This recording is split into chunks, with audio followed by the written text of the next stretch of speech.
black coffee. This is the Exchange Coffee Podcasting Network. Coffee people talking to coffee people about coffee and things coffee adjacent. This episode of Coffee Memo is brought to you by Kavoya Specialty Coffee, where coffee is always a collaborative voyage.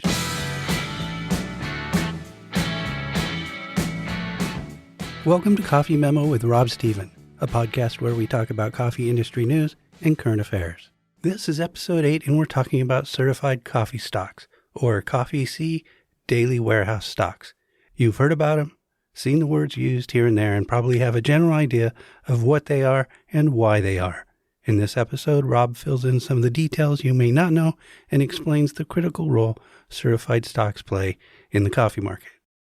So, Rob, every episode I feel like we're picking a puzzle piece off of a pile and then setting it down where it belongs. This inverted market goes over here next to working capital, sort of. Mm-hmm. And then we've got, volatility or whatever. Last episode, Mike Nugent reminded us that even though we're in sort of a chaotic environment, the weather is still a primary driver. Mm-hmm. So we've got all these pieces here. One of the pieces to the puzzle seems like it should be easiest to understand, and yet it's probably behind inverted market, the one I understand the least, and that's certified stocks. Right. So I hope you'll help us understand what they are, how they function historically, and what's happening now. Yeah. No, it's really funny. I talked to a few people in the office, and I said I was going to talk about certified stocks, and everyone got this look on their face like I said, does anyone want this rotten sandwich from the fridge? Like, oh, okay, I don't want to talk about that. And it's funny because you're right that there's so many different factors, and certified stocks is always mentioned, but it's mentioned in this sort of thing like, well, stocks are really low, as in, and you should know what that means. Right. And so let's not take that for granted. Yeah. I think good place to start is to just talk about what we mean when we say certified stocks. Yeah. Right. So we understand that there's a C market, right, which is the futures price for Arabica coffee. Right. Right. That's run by an exchange, the ICE exchange, unfortunately named ICE exchange, ICE, Intercontinental Exchange, and it is without getting really into the weeds about commodity markets and exchanges, an exchange is a place where you can buy and sell things. In order to buy and sell things, you have to have a seller and a buyer. Yeah. Right. And so what the primary function of an exchange is to match sellers and buyers. But there are times where there isn't a willing or ready buyer, or there isn't a willing or ready seller of when somebody wants to buy or sell. There isn't somebody on the opposite end. And so in that time, or in that instance, the exchange can act as the buyer or seller, either of first or last resort. Right? They have coffee in a warehouse that is of a known type and quantity. Right. Everything about it is sort of predictable. Right. And you can say, I'll take that, or I have that and I would like you to buy it. And the price is the price. Yeah, and this is real coffee, physical coffee. Absolute physical coffee, right? So when we're talking about certified stocks, it's that. It's the reserves that the exchange is holding in warehouses in certain ports and in certain cities in Europe and in the United States that was bought from sellers, sits there to eventually be sold to buyers. Right, as a function of the exchange. You can think of it like milk on the shelf in the grocery store. Right, it is there to be sold, and it was sold to the grocery store, and it will be sold onward. Right, that's how it works. Right, and so when I'm thinking about certified stocks, I have to think about why is the level where it is compared to where it has been in the past. Okay, so if it's a visible indicator of reserves, this is how much coffee the exchange has available for someone to buy. Is that the right amount? Is that a high number? Is that a really low number? If it's a really high number or a really low number, what does that mean? Yeah. Right. So the reason that we talk a lot about certified stocks right now is that they are at 15-year lows. Mm-hmm. Okay, so in 2000, just before 2010, they were at almost 2.5 million bags spread across these warehouses. They've just fallen to just about 400,000 bags Right now. Yeah. which is terrifying to people who sort of follow this, on the day-to-day, right? It doesn't mean much to people who are like, that's a number, 400,000. 400,000 is almost empty. Yeah, which Right. hasn't happened since 96. Right. So that means that, we've been talking all this time about how you think about the market and what's it going to take to get coffee in the right places. Well, when you've got enough coffee available for everyone to buy and everyone has the option to buy the coffees that they want to buy, the excess goes into the exchanges. So it's one way to look at it is it's sort of like the relief valve. If there's even more coffee than people need to buy, the exchange warehouses fill up. Yeah. Right. And so the opposite is true. If there's not enough coffee, the exchange warehouses deplete. Yeah. Well, let's see. Consumption's been outpacing production for 4 of the last 6 years. Is that where the coffee went? That's mostly, right? And so then you take all these other factors that we've been talking about, tariffs, EUDR, the inverted market, which is making it very difficult for importers to hold stocks because it's so expensive, and the working capital crisis, which is also making it hard for people to hold stocks. Where is coffee sitting at a known quantity ready to go? In the exchange warehouses. So that's why if you were a commercial roaster, you would take delivery. Right. Right. And so that's what's been happening. And so there's been just this consistent, on a very regular cadence, drawdown of these stocks. And it can't go below zero, but it could get there. Yeah. Right. And so it just reminds the market every day. Every day, the people who watch this market, they come in and they say, oh, stocks dropped again, dropped again. Even more reminder that there's not enough coffee in the right place. Market trades up. Yeah, and which has been happening for 2-3 years now. Yeah. I mean, the stocks and prices parted ways. If you lay down a trend line on prices and a trend line on stocks, it's a fork in the road. Yeah, and we'll hopefully put a chart in the show notes. I have exactly that chart, right? And so you can see the direct correlation between C price and stocks. And there is an equilibrium. There's a place where, they sort of, the relationship forms an X. Yeah. Right? Where the market feels that there's enough coffee, not too much, not too little, and C price sort of equilibrates right in that middle spot there. Right. And conversely, we had the opposite when prices were historically low in the early 2000s, were way down low prices. We were bumping up at 5 million bags. Right. Yeah. And the warehouses, they had to put new warehouses online because they were all full, that sort of thing. And now, you can play kickball in these warehouses. They're all I think it's interesting. There is an anomaly in which I'm sure you noticed in your chart that during COVID, we had stocks rising and prices rising at the exact same time for a very brief period. Yeah. And again, you think about COVID. I mean, you had this sort of anomaly in consumption, right, where it went to commercial coffee because that's the only place you could buy anything was on the grocery store, right? So commercial coffee had their best year in decades because they were able to maximize their distribution channels. So that was a great year for commercial coffee. I mean, remember when we say the C market, the C stands for commercial. Yeah. Right. So let's talk about what a certified stock is, right? So a certified stock is a container of coffee that is delivered to the exchange, but you can't just deliver any coffee. There's a list of countries that are allowed. In the exchange parlance, they call them growths. Don't ask me why, but they call them growths.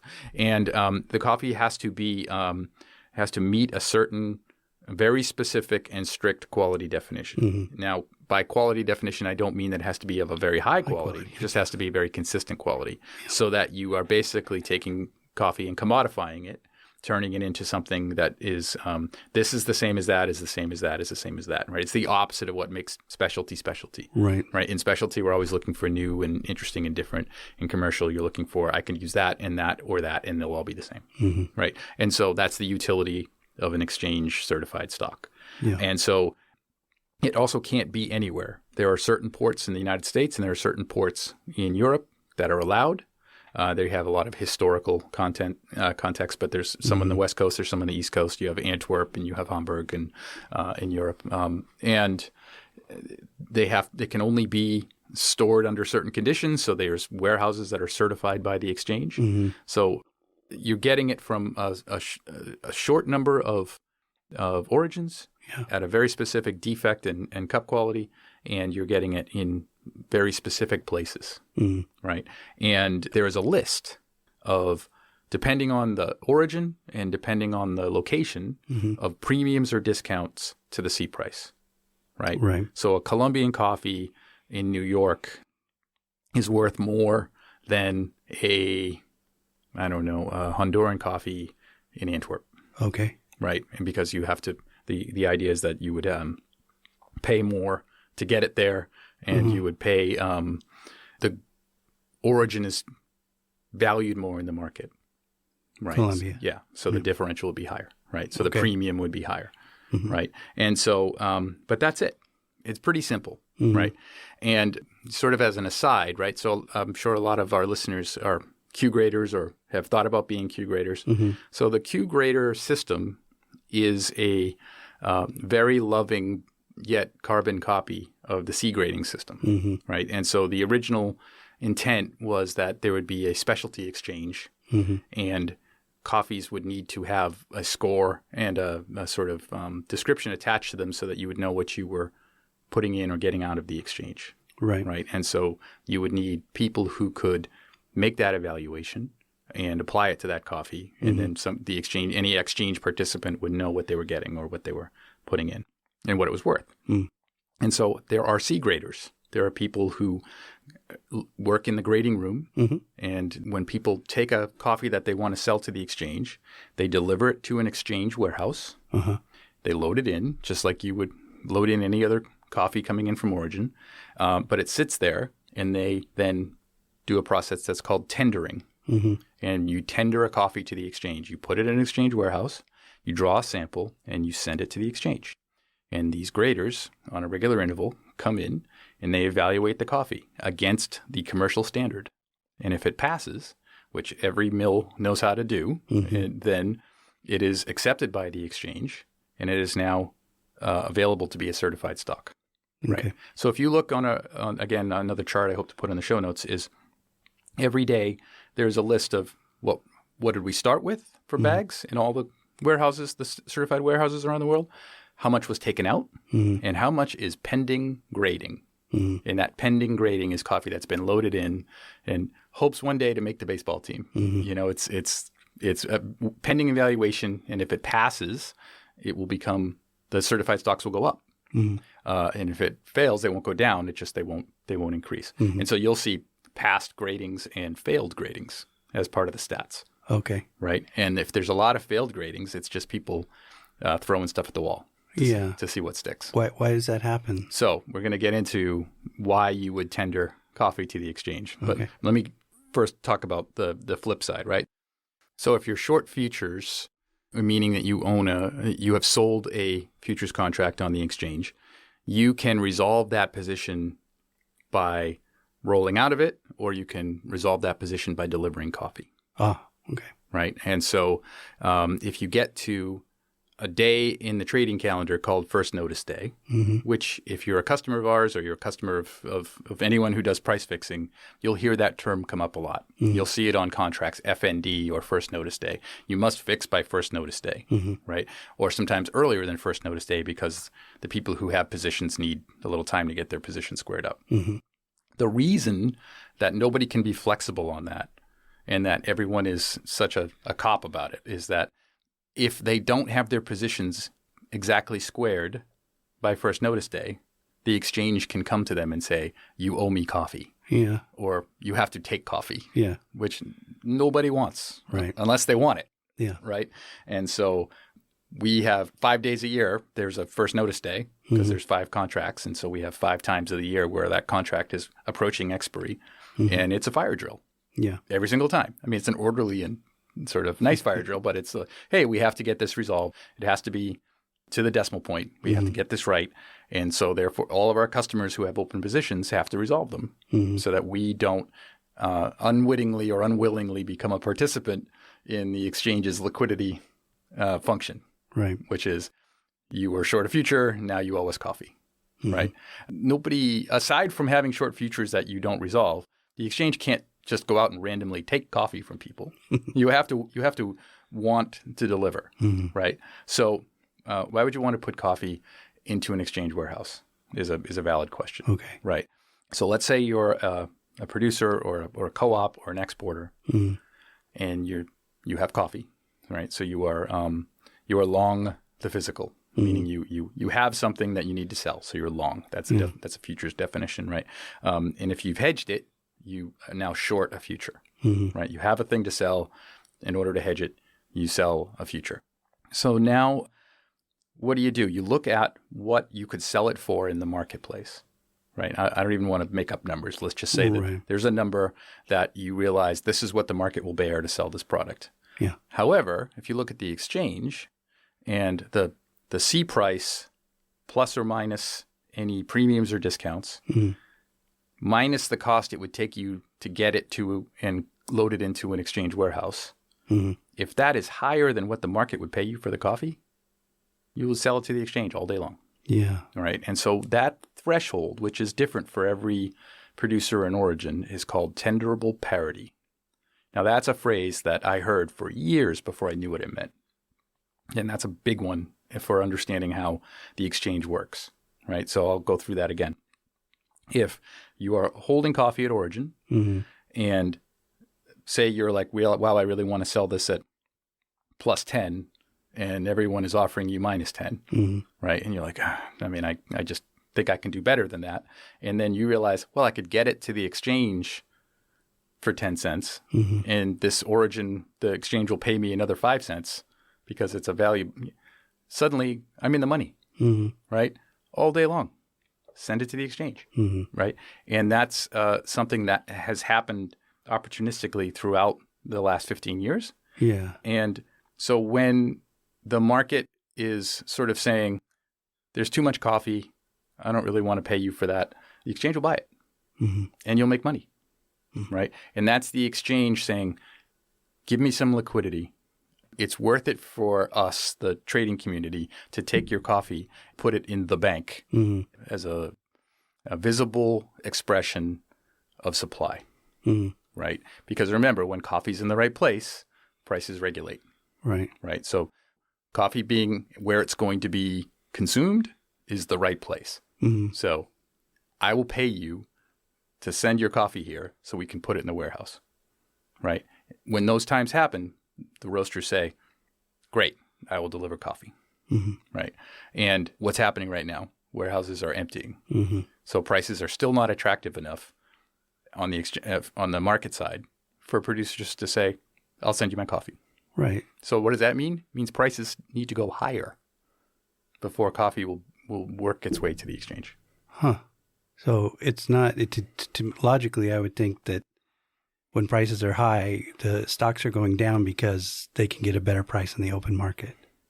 If you're trying to sell coffee from origin, you would rather sell it to a roaster or to a trader or something like that, right?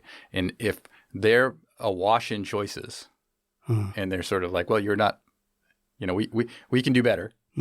You like, well, I still need to sell it. The exchange is a ready buyer. And if it's above tenderable parity, it makes a lot of sense for you to do that. Yeah. Right. Okay. And what kind of situation are we in now? We're in a situation where nobody has choices because there's so little spot inventory anywhere. Right. So the market will pay for it. You know what I mean? So if roasters need coffee, they'll pay for it. So why would you sell it to the exchange? Right. You can make more money selling it to a roaster. Yeah. Okay. Yeah. Right. So that's the supply side. That's how coffee becomes a certified stock, and it can sit there for a long, long time, years. And there are periods where it has to pass again after a certain period of time. But in general, you could end up getting 3, 4, 5-year-old coffee. As long as it still passes the sort of commercial grading standards, it'll still pass, right? Okay. So let's flip to the other side. What does it take to deplete the stocks? How do you get coffee out of the exchange? And so to get coffee out of the exchange, you basically have a long futures position where you bought the C market, and instead of resolving your position on first notice day, you just let it expire, and you get coffee. And you get coffee at the price of your futures contract. So if you buy a futures contract at an attractive price and let it expire, you get a container of coffee at that price per pound. Amazing, right? It's amazing if you're a roaster that can just use interchangeable commercial grade coffee. Yeah. Right. And so those roasters are very price conscious. They are not willing to or able to pass along the costs associated with tariffs, inverted market costs, extended costs of carry. So they're having trouble buying in the spot market because spot coffee is so rare and so expensive. Where is there coffee they can get? In the exchange. Just go take it out. No muss, no fuss. They'll just deliver it to you, right? Yeah. You'll pay for the delivery, but I mean, they'll just, off you go, right? And so the commercial roasters have been steadily drawing off of these stocks because it's the best option available to them. So sometimes the exchange is the best buyer, and sometimes the exchange is the best seller. And when one of those are true, usually the market's going in one direction. Yeah. Right? And so right now, the exchange is a great seller of coffee to commercial roasters, and they're taking advantage of that liquidity. And again, you have to look at the exchange almost like Vegas, right? In not that it's about the gambling aspect of it, but imagine if a casino had more chips on the floor than they had money in the vault, right? Then you could conceivably win big, and they'd be like, "We don't have the money to pay you," right? It's the same thing with futures contracts. If they don't have enough coffee to back up their futures contracts, you could end up with a long future and be like, "Give me my coffee," and they'd go, "There is none."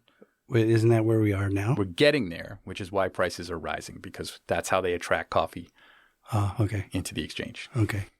I think that relationship is really important for everyone to understand, right? The lower the exchange certified stocks go, the more dangerous it is for the liquidity of the market, right? You have to have something behind those futures contracts to guarantee the liquidity of it, because a futures contract is a promise to be able to buy coffee at a price, right? And if nobody else will sell you that coffee at that price, we will. What happens? I mean, we have hit zero stocks on paper, at least. Yeah. The market ceases to function in any real way, right? And you basically have complete and total chaos. And so what the market ends up doing is really trying hard to keep that from happening. And that's why today we almost hit 425 again in the C market, because the stocks continue to fall. Yeah. Right. And tariffs aren't helping that. Inverted market isn't helping that. Like none of these, the cost of capital crisis is not helping that. EUDR is not helping that. None of these things are helping to bring coffee to the market.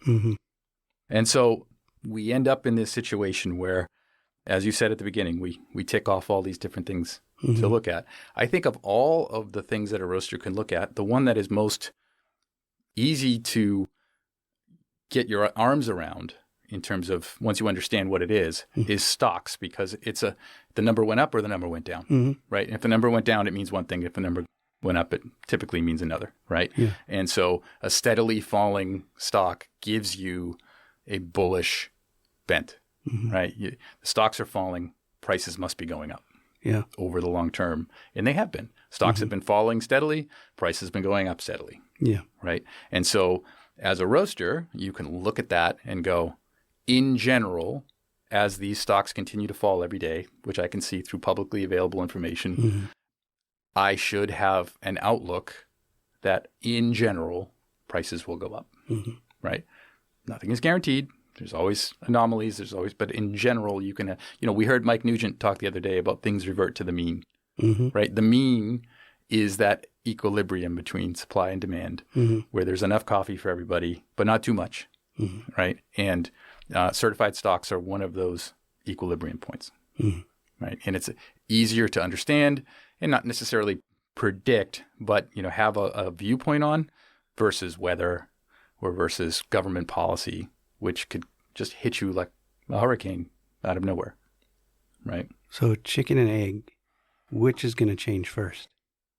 My personal view, remember I've got my Red Sox hat on and not my Cavoya hat on, but I think that until we see the warehouses start filling up again, prices have only one direction to go. Okay.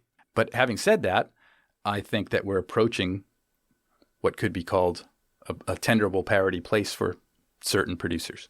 There are certain countries that might have enough coffee or might find the prices attractive to start shipping again, but things have to happen, right? They have to have an ability to get it into those warehouses.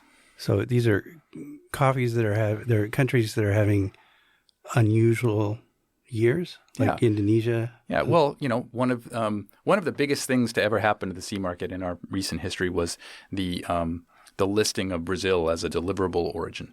For years and years and years, Brazil was not allowed as an exchange coffee, right? And so it was allowed into the exchange, but the fact that we can't get Brazil's into the U.S. warehouses is a huge deal. Yeah. Right? I mean, there would be 2 million bags available. Easy. Just like that? Well, yeah. I mean, not everybody wants them. Yeah. But if the market stayed high long enough, the warehouses would fill back up. Yeah. I'm making a very oversimplification of how this all works. There's so many different things that could happen, but a nice, easy indicator for looking at the market is where are the certified stocks? Are they rising or falling? How quickly are they rising or falling? What does that mean for a long-term and sort of medium-term outlook? Yeah. Right? And if they're falling very fast, then that's a good indicator that not only is coffee where it needs to be, but there's no indication that it's going to come anytime soon. So people are buying from the seller of last resort. Anytime you're doing anything, that's the last resort. It doesn't really speak to good feelings. I think also I just want to thank again our guest from last week, Mike Nugent. That was a big thrill for me. Yeah, that was a lot of fun. Yeah, it was. I hope we can do that again sometime. I would ask everyone to write in. Let us know what you'd like us to be talking about. Please review and rate our podcast. Do all the things. Do all the things. Thanks, Mike. Thank you. You've been listening to Coffee Memo with Rob Stephen. Executive producer for the Exchange Coffee Podcasting Network is me, Mike Ferguson. Our Coffee Memo theme music is Jealous Dogs by The Pretenders. If you know, you know. If you don't know, ask. Black coffee. If you've enjoyed this or any podcast on the Exchange Coffee Podcasting Network, please do all the things. Like, subscribe, tell 3 friends. Right now, I'll wait. You'll find a link to our listener survey in the show notes. Please take the survey. Please, I'm begging you. And remember 2 things. You can always email us at theexchange@kavoya.com, and Black Coffee is performed by the one and only Ella Fitzgerald.